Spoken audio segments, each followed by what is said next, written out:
Hey, you guys, happy Thursday. Hey, Katie, how are you? So glad you're here. Hey, thank you for having me. I'm excited to have you back. We love having amazing experts on, and you continuously support our survivors. So I'm thankful to have you. Hey, you guys, come on in here. Let us know where you're tuning in from when you jump in.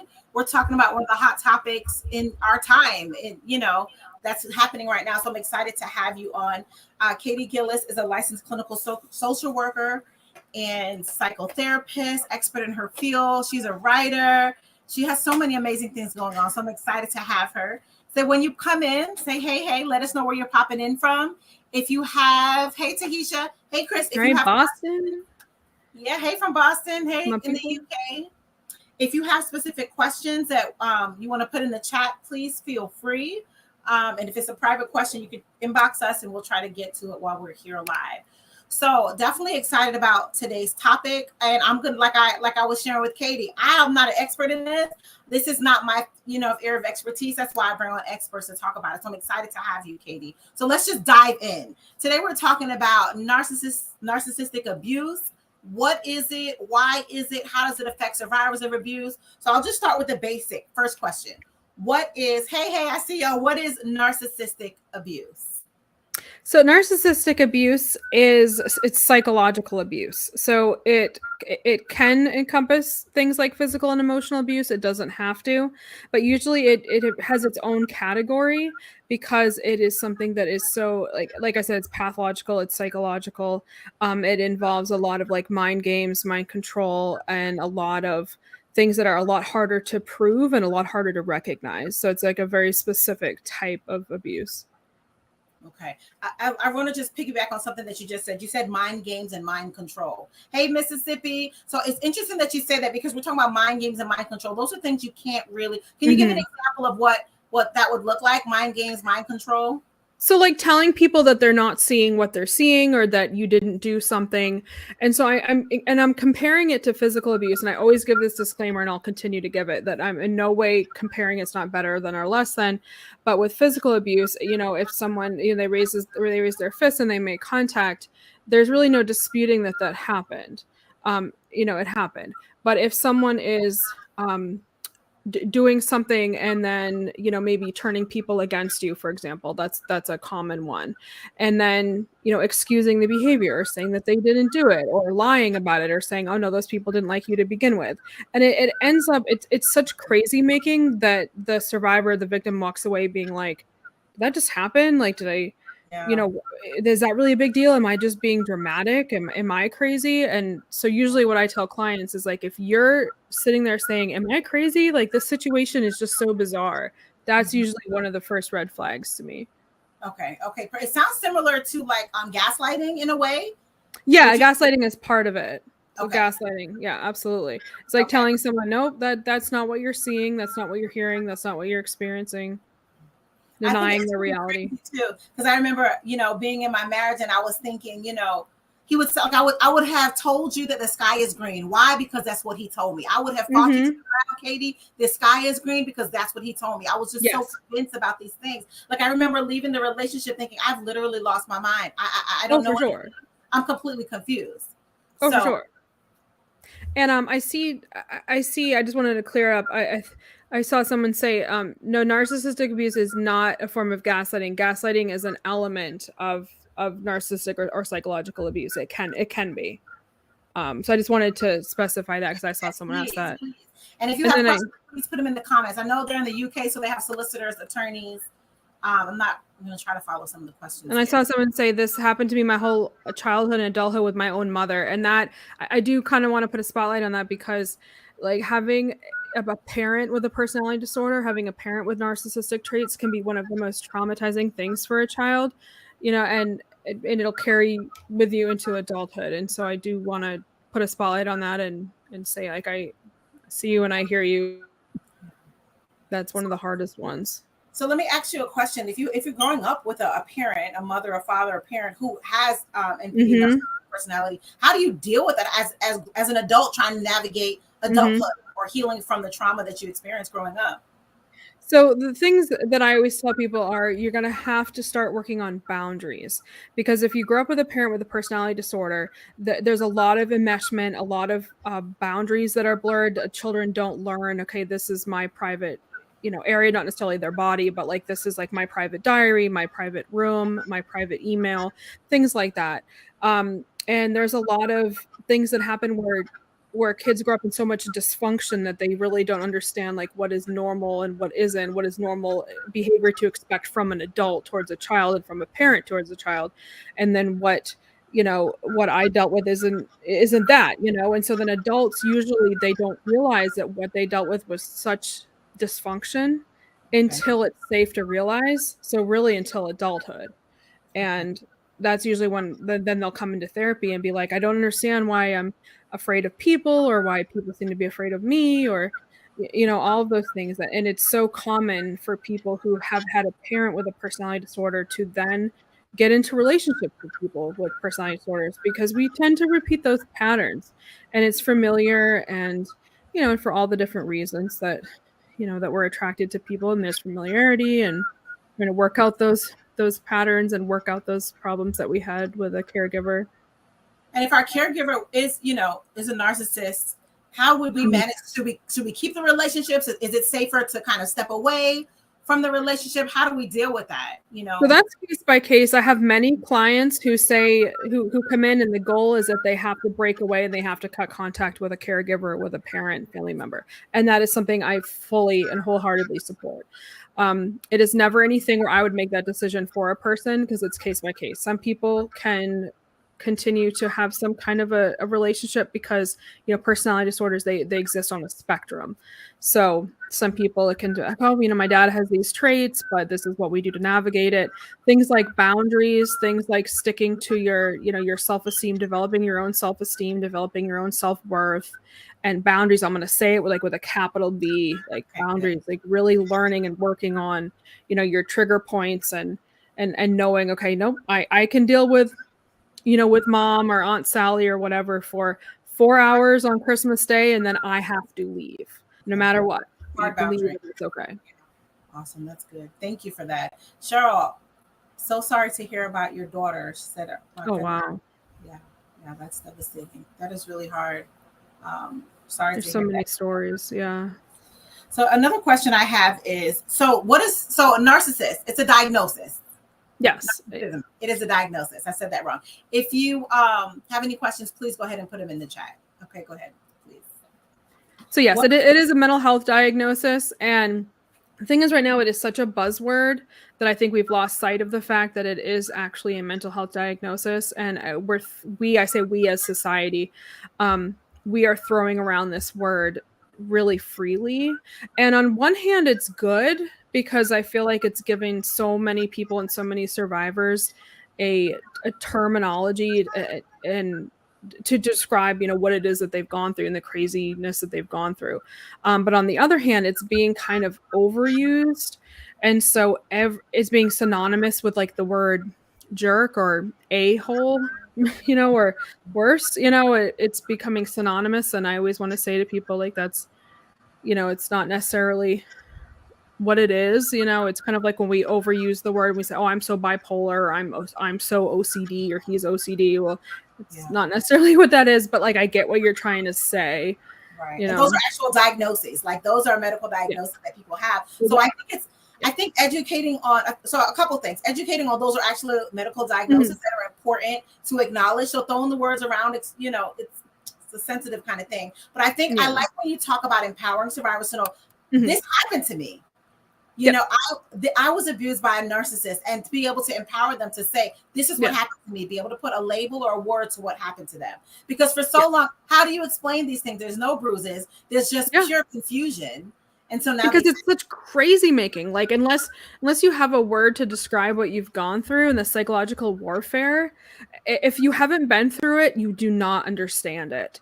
And like, until you've gone through it, it just seems like people are being, dramatic, or people are being petty, or they're like, no way that story really happened like that. Like, I remember, 10 or 15 years ago, when this word wasn't as normalized as it is now, when the first people started coming out and having their stories and writing books about them, the other people were like, there's no way that really happened like that, or you hear like there's always two sides to the story, Right. which, okay, but, Yeah. so yeah. So there is a diagnosis. So can you tell me a little bit about what the diagnosis criteria is? So there's a set of criteria real quick, because this is important. Because like you said, it's tossed around. The word is tossed around so much, and this is an actual. Okay, so let me ask you a question. So for a second, before you give us the criteria, can you give me something else that is a medical diagnosis that you would compare it to? Like, not compare it to, but like, I could, like, diabetes. Okay. Do you want medical or like That's anxiety? That's perfect. Okay. I tend to pick on diabetes a little bit because it's easy to compare to, because everyone understands, diabetes. I think on like at least a layman term, most people kind of understand it, versus something like hypertension, I'd have to maybe explain. So I always say to people, like, imagine if everyone was just like, oh, you're diabetic, or he's diabetic, and then you're diagnosing everyone as diabetic. Oh, you should, your ex is diabetic, he should totally take insulin. Like, that wouldn't make sense, It's a mental health diagnosis. So like, you're basically, what you're saying is, oh, they have a personality disorder, or, but for some reason with mental health, we as society feel like anyone with access to Google feels like they can diagnose anyone. Oh, he's so bipolar, she's so OCD, he's so narcissistic. And maybe they're right sometimes. I mean, I'm not trying to be the gatekeeper of mental health. I feel like self-diagnosis is very important. There are many people that have come into me and said, hey, I think I have these traits, let's explore. And many times they're right. So I always feel like it's worth exploring, but I always want to tell people it is a mental health diagnosis. It doesn't just mean jerk. It's just becoming colloquialized to be synonymous with the word jerk. Right. Unfortunately. Right. Yeah. But I mean, we wouldn't just make diabetes synonymous with, with just jerk. Anything. And so I really, so I really like that analogy, because you don't walk and say, oh my goodness, you're diabetic. I mean, take insulin, And so I think it's important, that analogy. Mm-hmm. Yeah. I like and that, so Michelle said, I think because you can't blood test for mental illness, it's easy for everyone to start diagnosing so freely. I like that. Not being aware of the actual criteria and assessment process, which you cannot do on your partner. So let's talk about, hey, you guys, thanks for popping in. Let us know where you're tuning in from. If you have a question, we'll go ahead and put it in the chat. I see a couple people said that I didn't realize, they thought they were going crazy. They didn't realize until out of the abuse, and that's literally it. That's usually one of the biggest red flags that, you're dealing with something psychological, is that you're starting to think, okay, maybe am I going crazy? Right. So what I'm hearing? Oh, sorry. Go ahead. You can answer that. I'm reading that, people getting diagnosed with paranoid personality disorder, antisocial. Okay. Yeah. And so I want to say, Chris just mentioned it's PTSD. A lot of times what happens, is personality disorders get kind of diagnosed. So look what happened. I mean, I think most of us, I don't think any of us escaped without hearing about the Johnny Depp Amber Heard trial. So I don't think anyone has escaped from that. So look at that for an example. You had two mental health therapists doing the same assessment. One came up with a personality disorder, and one came up with PTSD. And that right there is a perfect example of how two mental health clinicians can have two different diagnoses. It happens all the time. I consult all the time with colleagues, and I will say, oh, I think, this person has depression. Well, I think it's bipolar disorder. I mean, it happens all the time. But with depression and bipolar disorder, there aren't a stigma. Bipolar disorder is pretty stigmatized, but they aren't as stigmatized as a personality disorder would be, especially in like a courtroom.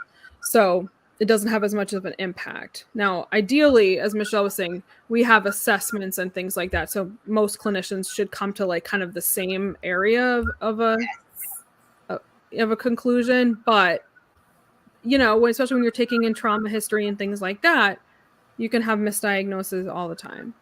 Thank you for that. Yeah, I didn't watch it much either, teacher, but I definitely saw it.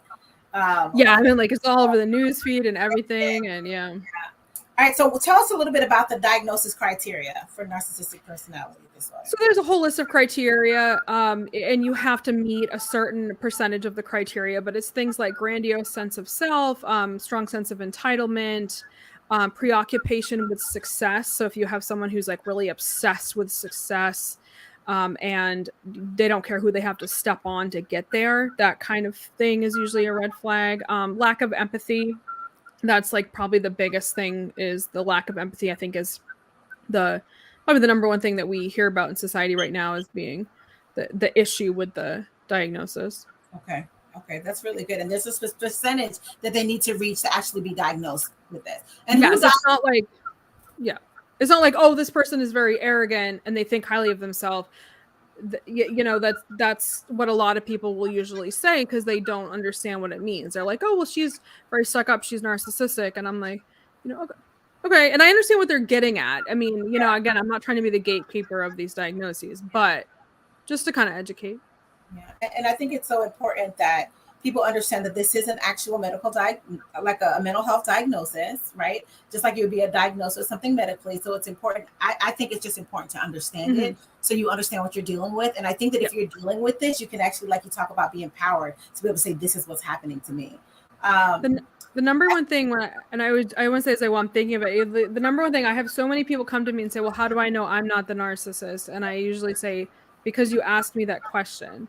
And it doesn't mean that you don't have traits. It doesn't mean that you can't act narcissistically at any point in time, but it usually means that you have enough insight to self-reflect, to look at that kind of thing. Self-reflection. Narcissist is not self-reflecting and saying, I wonder how I could be better. Am I actually a narcissist? And your question is so interesting. We have that down because survivors ask that all the time. Am I the narcissist? Is it me? Right? Yes. Because of the abuser the narcissist is saying, hey, you're a narcissist. That's why you're a narcissist. And so there's this level of additional confusion that they're hoping to cause. Oh, absolutely. And the MO, the modus operandi of most abusers who have narcissistic traits, or people who have narcissistic traits who are abusive, is to call you the narcissist. So I always like to kind of give people that perspective. I think that kind of changes the lens a little bit when we think, okay, well, they're going to call me that. I see so many people popping up right here and saying that they were the one who was told that they were the narcissist from their ex. And that usually tells me, okay, you know, there's a lot of projection going on there. Yeah. I'm trying. And Michelle, yes. I don't diagnose personality disorders, like, unless there's a reason. Like I'm being asked to. Okay, yeah. Awesome. Someone asked, could you explain the difference between someone being a jerk versus someone having a narcissist disorder? Tahisha asked that one. So the jerk versus the. Okay. So someone being a jerk, I mean, someone who has narcissistic personality disorder can act like a jerk. And someone who, you know, or they could not. And someone who is a jerk could have traits of narcissism, or they could not. Like, for example, I'm 36 this year. I've had many times in my life, I've probably been a jerk, you know, especially when I was young. The difference is that it's not a personality disorder. It's not something that is, you know, I can look back and reflect and be like, yeah, that I was a jerk. I'm sorry. That's the difference between someone who just doesn't care, or someone who's incapable of the self-reflection that would come from that, or incapable of the self-reflection that would prevent that it wouldn't lead to like a personality disorder. And with a lack of empathy, like you talked about, they're just the grandiose sense of self. They're not thinking, oh, I wonder if I hurt their feelings. I wonder how they're doing. You know, and they're just not like feel bad. Yeah, like to be a jerk is human. I mean, we all are going to do things that are wrong, or that are bad, or that hurt other people on a scale. You know, some of us are probably more jerk than others, but it doesn't mean you have a full-fledged personality disorder. And that is the difference. And that needs to be diagnosed. And so I was really excited to talk about this because I feel like, number one, it empowers survivors to understand what they've been through, but also education is important, you know, Kaytee. And I know that we're big on that and letting people know that what it actually is. So I know that why is everyone using this word? So I just want to ask, like, why? And again, this is not my expertise. I'm asking questions just like you all. So why is everybody throwing that word around these days? I think there's a few reasons. I think number one, because it does well, like it gets a lot of reaction. I noticed that when I write an article or a blog that has that word in it, I get like, 100,000 more views than just saying just talking about domestic violence, for example, I don't get the same amount of views. So for some reason, it's like it gets clicks, and I think the reason why is because so many people right now, I think, can relate to it. I think so many people are starting to realize, wow, like that was my mom growing up for 18 years, or that was my dad, or or that's my ex or my boss. I mean, that's another common one that I hear is clients will come in and be like, my boss. And how do I deal with this? That's so common. Or like a colleague, a coworker, someone who you share an office with. That's another common one. And I think right now it's giving a term to people who have had these experiences. And I think because of that, the pendulum has then swung so far the other way that now, we are kind of like over diagnosing it or over assigning that label. I'd have to say yes. And overusing the word, period. Just overusing it. So how common is it for a narcissist to actually be diagnosed? Because they're not walking in the office saying, I think I'm a narcissist. They're not. They're not diagnosed. And kind of like what Michelle just said, most clinicians, and I of course, I hope I'm not throwing us all under the bus as a profession, but most clinicians aren't really looking to diagnose personality disorders unless there's a reason for it. There are times when I'm asked to do a personality disorder, assessment. I'm asked to do things like that. Usually psychologists are the ones who would do like a full assessment. But as part of my assessment, I am sometimes asked, for things like that, especially with domestic violence being involved. But most clinicians aren't usually looking to diagnose unless they're dealing with insurance. And most of the time, clients will come in, couples will come in and sit on the couch and be like, okay, they're the narcissist. Okay. And it's like, and sometimes one is, and sometimes both are, sometimes neither one. But it's definitely something that is not like, rarely do I have someone come in to see me on their own who has a personality disorder, has a narcissistic traits. Right. It does have a sense of self. They're wonderful. They're great. They're amazing. There's nothing wrong with them. It's definitely other person. It's not them that has the issues. That's usually what I tell people. That's usually how I know, is that you ask the question. You have the capacity to ask that question and to self-reflect. I love what Michelle says. She goes, I think as clinicians, we quietly know personality disorders are the hardest to treat. Yes. So with that being said, but someone said earlier, I can't scroll up now, but someone said earlier that they went in to see the therapist, and the therapist said there is a narcissist in this relationship. And you can kind of piggyback on what Michelle just said. As clinicians, we're diagnosing it in our head. Like, I can usually see, okay, there's a personality disorder here, or maybe there's something else going on that I'm not seeing. But again, like I said earlier, how much of this is trauma that I haven't examined yet? How much of this is my own transference or countertransference? And a lot of times, yes, especially when I'm doing domestic violence evaluations and things like that, I am seeing traits of narcissism, absolutely.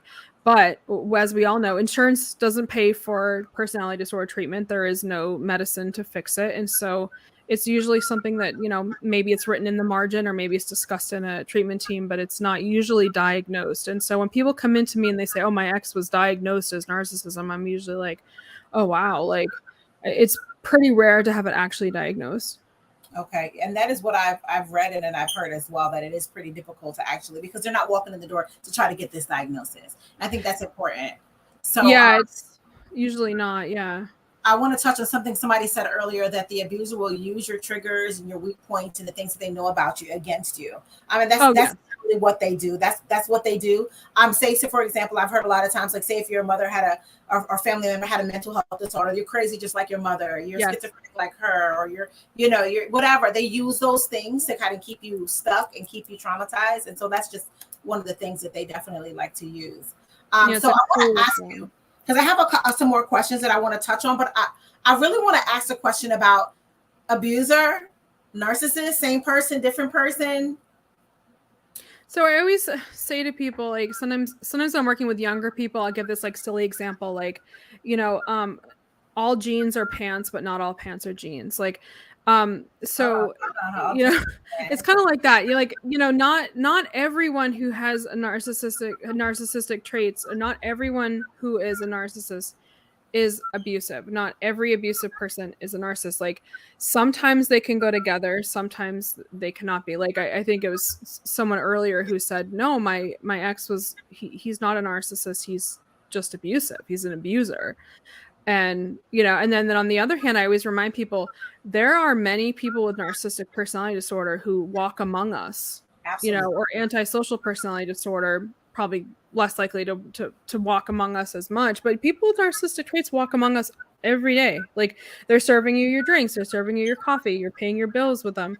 Most of them just kind of go about their day and go home, and they don't pay you any mind, and you don't pay them any mind.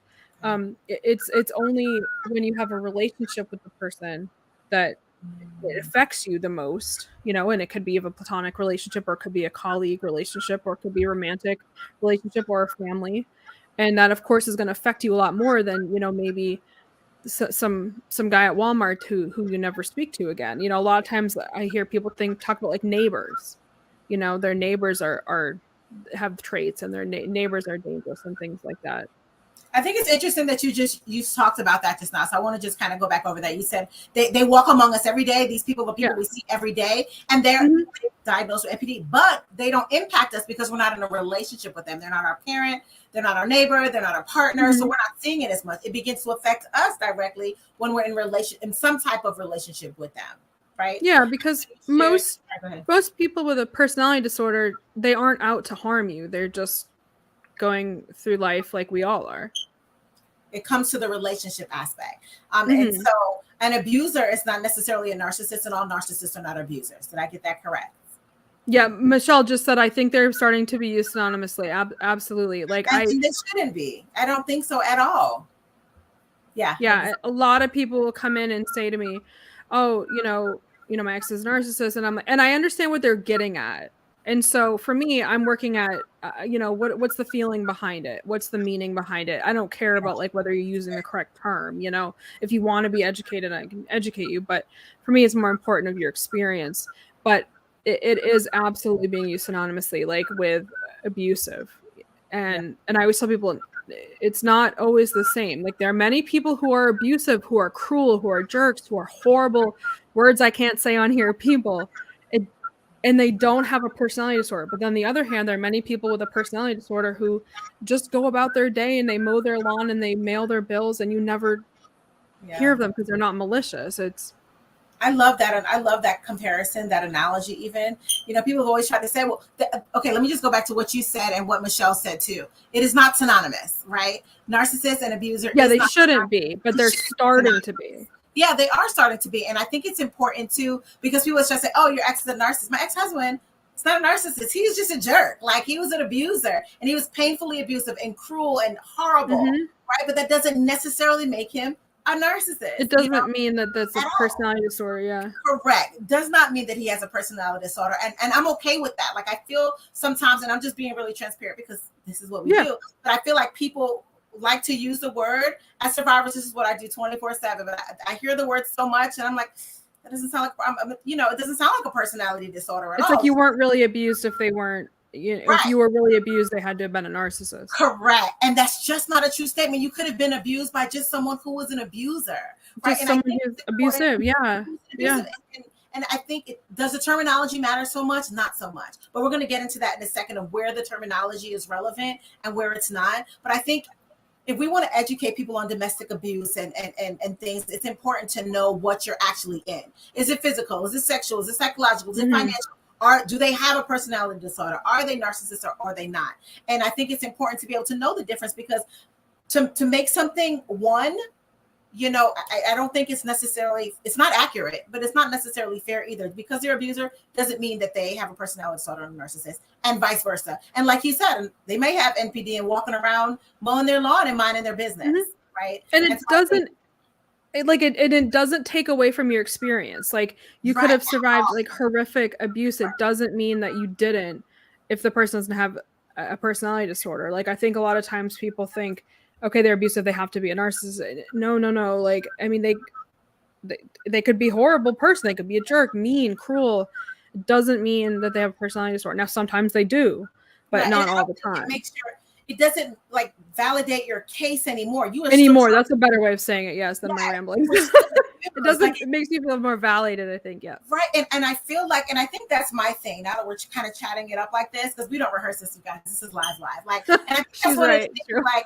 It's like we're still justified as trauma survivors, as abuse survivors, whether they were narcissists or not. Like we don't have to label them for them to have done what they did, right? And I talk about like all the time, like I didn't even know I was in an abusive relationship until I were to learn the word abuse and what it meant, right? And so I felt like, okay, now I have a word for that. So if you are dealing with someone, like you said, who has narcissistic personality disorder, great, you have a word for it. It's also possible that you were abused by someone who is abusive. That's what Michelle just said. She said, I think it feels empowering for survivors if they absolutely, because you have a term and you can say, this is something that happened and I educated myself and I survived from it.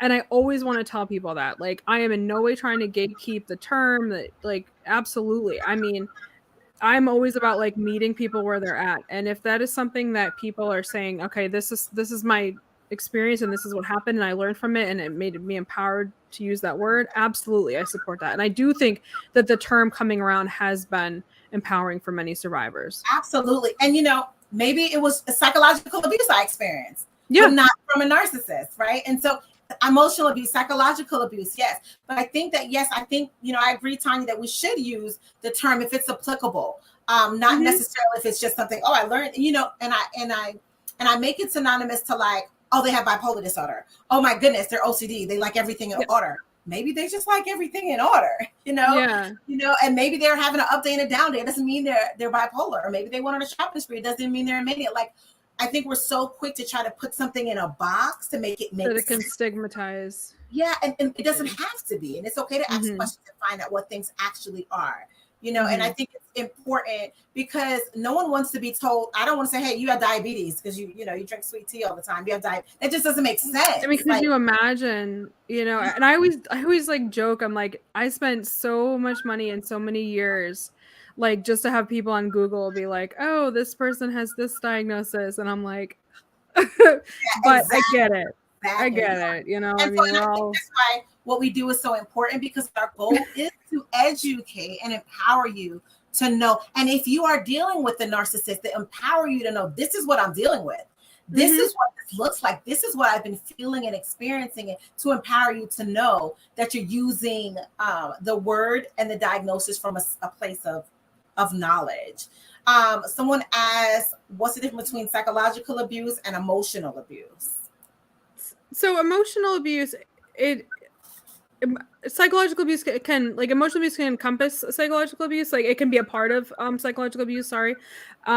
Psychological abuse is more of like when it's, like your whole mind and your whole being is being questioned. Like your reality is being questioned. You're being lied to. So it's like emotional abuse, but times 10, because it's, it's like your every, like you're having your family is being threatened, your very being, your very safety and security is being threatened, your reality is being threatened, and things like that. So, and this is in no way to say, okay, it's better than, or less than, but emotional abuse is more of like, okay, like the name calling and the yelling and things like that. And psychological abuse, is making a person feel crazy, making a person feel like, that, like they're scared that they're going to lose their children. They're scared they're going to lose their family and their home, things like that. I think it was Chris who said, and I just want to say, I think it was a little bit far up. Chris said, a lot of, we all have traits of narcissism. And I do want to say that, like, that it is on a spectrum. Like, it's not like there's a cutoff where, okay, the orange over here and yellow over here. Like, it is on a spectrum. And so that is correct. Like, I do want to say that. Yeah, I agree. Well, let me go back. I'm glad that you explained psychological and emotional abuse. I think it's important to know. Like, I remember my abuser would say, well, everyone beats their wives, right? And I'm thinking everyone hits their partner. And I'm thinking that can't, like, that defies all the logic that I've ever known. I never saw this growing up, but for some reason, I absolutely believed him. I knew this to be true. And it's Mm-hmm. messing with the reality of what I thought and who I was, you know? And Mm-hmm. then I had the aspect of you're a B and you're this and you're that and you're crazy, you're a horrible mother, you can't do anything right. And so just the two different aspects of it. So thank you for explaining that. Gaslighting, making you feel It can be kind of hard to differentiate too, especially when you're in the middle of it. You're like, I mean, sometimes when you're right in the middle of it, you're like, who cares what it is? Like, this is crazy. Like, this is just like spiritual warfare. Like, I don't care, call it whatever, get me out of this. But Michelle said something really important. I want to highlight, saying a lot of people say, but did he hit you? And it's because in our society, we really view all other forms of domestic violence, all other forms of abuse as being really less than physical abuse. And this is in no way to minimize physical abuse, but it's true. We need to continue to raise awareness that abuse is abuse in all forms. I'm repeating what Michelle just said. I love that. I'm an avid. Listen, I say abuse is abuse is abuse is abuse. I cannot, I feel so strongly about that because people say, well, I would rather than hit me. But then do you tell that to the woman who no longer is alive, or the one who can't see because they were shot? Yes. Or you have the one who is paralyzed because they broke their back.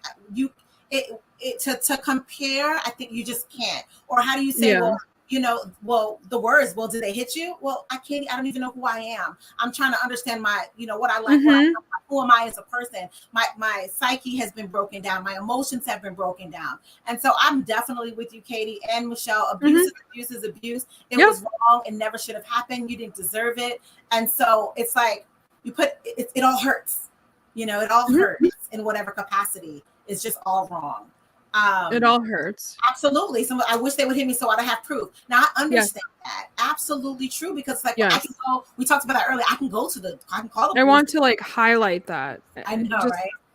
I don't know. That is such a real, I mean, I've been there. I remember saying to the judge, like, are you kidding? The assault was the least of it. Like, I'll take the assault again. And this is in no way to diminish or decrease physical abuse in any way. But I remember just saying that to the judge, like, are you kidding me? I'll deal with that again over this. Because so many people, like so many of my clients, are always saying things like, are you kidding me? I'm gonna lose my children. I'm gonna lose my home. I'm gonna lose my job. Like, I'll take a punch to the jaw, over this. Not minimizing, but because then you can go in and you can say, look, here's the jaw, here's the mark. Yep. I'm glad, Tahisha, I'm glad that kind of cleared up some stuff for you. So if you are in a relationship or have left a relationship with someone who is a narcissist, how do you deal with that? Because they are relentless. So dealing with someone a relationship, like a romantic relationship or family. So say if you left you found out, your abuser, you left them, they're a narcissist. I mean, I would say relationship for right now. Let's say that. So the biggest thing that happens, if someone has traits of narcissism and you're breaking up with them, a lot of times what happens is you're not going to have like that. No breakup is fun and no breakup is really clean. But a lot of times what happens is ideally both people break up and you go your own way. And maybe you unfollow each other on social media. Maybe you go home, you eat ice cream and you cry and you yell to your friends and you do all those things. But with someone who has narcissistic traits, you're not even able to grieve by yourself, because then like the warfare starts. That's when you see like false complaints to DCFS, false complaints to employment. That's like, because it's stuff that like a normal person without a personality disorder wouldn't think to go to that level of cruelty, to go and harm a person or harm their children or harm their very sense of the sense of security of their home and their job and things like that. Like normal people they go home and they're angry into their pint of Ben and Jerry's, or they cry to their friends, or they go get drunk at all the things that we all do. But these people, like they think, okay, what's the cruelest thing I can do to really, really hurt this person?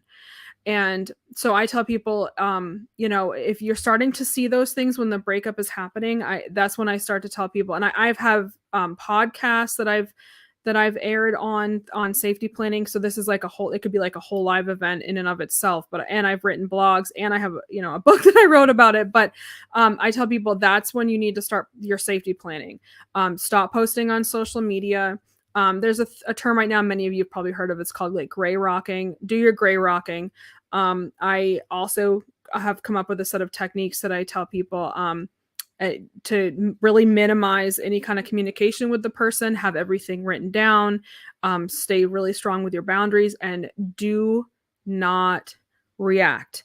Do not fire back. When they're going to post all about you on social media, you're going to hear horrible things about you. Some of them might have an element of truth, but they're exaggerated. Some of them are going to be out of left field, and they're going to make you go, huh? Do not react. And it's going to be the hardest thing you're going to deal with, but do not react. Don't let them have that sense of supply. And sometimes what happens is you can get law enforcement involved. It depends on how bad it gets. And that's kind of like what Michelle was saying and what many have said before Michelle, that so many people say, I wish that I could have just gotten hit, because then there's your protection order. The false complaints to DCFS to get your children taken away aren't going to get you a protection order. So I always tell people, like, that's when you get your work on your safety plan, work on your boundaries, really, get your support system. Yeah. Gray rocking, Tanya just said. So let me ask you. So let's talk about the narcissist telling the judge. So you're going to court with your abuser, with the narcissist, and you're like, they're a narcissist, Your Honor. So let's talk about that for a second. So you all, like, best point of advice, don't do that. Because what happens is, like, the judge, judges, I know that we think of them as being like, in a different, wavelength. They're on social media too. They're hearing this word everywhere too. They're over it, probably more so than we are. And so the second you say that, you've probably lost them. I work every day, with law enforcement and judges. And it's like the number one thing I hear is like, I'm so sick of people calling each other narcissists. Now, sometimes it's true. And sometimes, if you have a good relationship with your lawyer and your lawyer can validate that and figure out, okay, how can we communicate this to the judge? You have to show the pattern of behavior and not tell the pattern of behavior. Like you have to show the behavior. You have to document it. You do not go in and label anyone. It'll actually make you look bad. And so the number one piece of advice I'll tell people, do not do that in court or in any kind of mediation with anything, any kind of law, anything like that, anything that you're doing, do not label them. I love what you just said. I was actually just trying to type it real quick. So, okay, I didn't tell the pattern of abuse. Don't just tell the pattern of abuse. You need to highlight the pattern. Do not go in and say, "But he's a narcissist, Your Honor." You've lost them. And it's unfortunate, but I want to tell you all why. And the reason why is because if they really do have traits of narcissism, if they really are a narcissist and they really are abusive, they're labeling you a narcissist. And I want you to hear that, because that's what they do. That's their MO. So imagine this. Okay, so now we have this. So who's the judge going to believe? So it takes away from your case.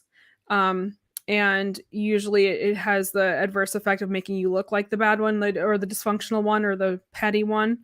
And because remember, judges, it's like what were we talking about? A reel on social media. You got 3 seconds, with a judge, and if that's can't be the first thing you say, you're a narcissist and going like this, and the judge is not here to diagnose it. They don't have time for it. And they're judges, they just are like, no, I don't want to hear it. So you really have probably lost them when you say that. So do not say that. Do not label.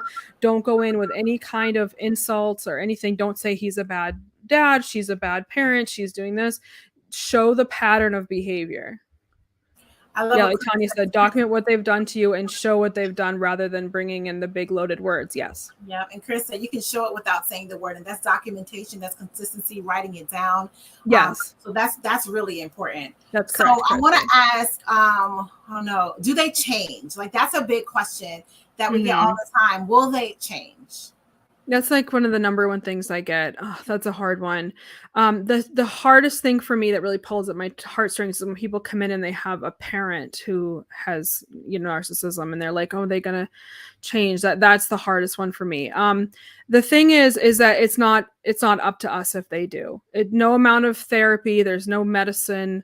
What happens is, if someone comes into therapy and they say, I'm unhappy with myself, I'm unhappy with my life, and I want to learn how to develop empathy and compassion, that would be the only way that they would change. It would take a lot of work. And so I usually tell people, don't bank on it. And it's sad and it's unfortunate.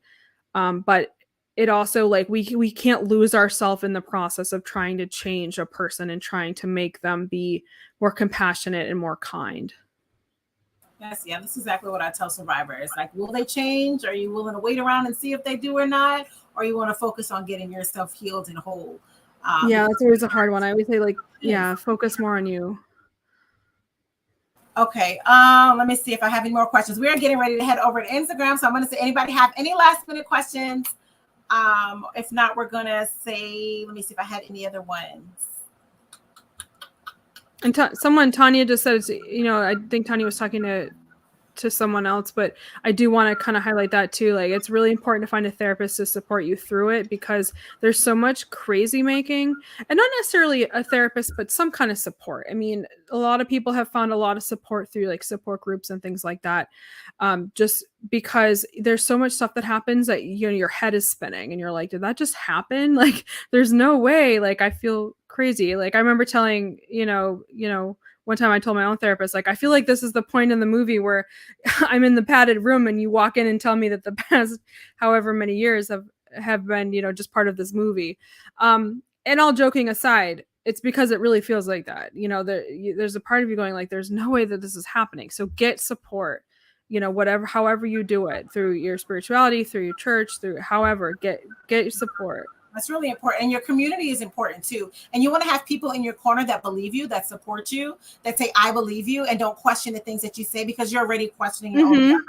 So it's important that you create that kind of support system. So right on the bottom of the screen, it's Clara's _. There's 2 underscores there, voice. You have written some amazing articles. I think you want to tell them a little bit about where they can find some of your work. So my blog on Psychology Today is called Invisible Bruises. And I write a lot about family trauma and relationship trauma.